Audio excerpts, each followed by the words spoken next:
Before Dana White showed up, the UFC was basically a street fight with the camera crew.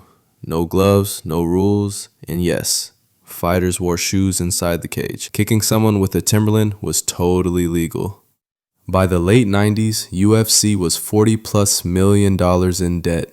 Politicians were calling it human cockfighting. The only people watching were hardcore weirdos and your cousin who still thinks pro wrestling is real. They were airing UFC at 2 a.m. next to infomercials selling kitchen knives. Then, Dana White rolls in, grabs the Fertitta brothers, and somehow convinces them to buy this mess for $2 million. A company losing more money than BJ Penn loses fights. Fast forward, and the guy turns a dying fight circus into a billion-dollar empire. Like it or not, that bald man dragged MMA into the mainstream by the ears. Now imagine if he didn't. Tank Abbott was considered peak athlete. Conor McGregor, he's either a plumber in Dublin or a motivational speaker for teenagers who vape.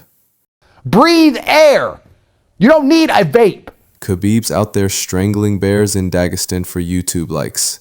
In Israel Adesanya, probably TikTok dancing in an anime onesie. No Dana means no gloves, no weight classes, no rules. UFC 300 would be Tank Abbott versus Butterbean in a parking lot behind 7-Eleven.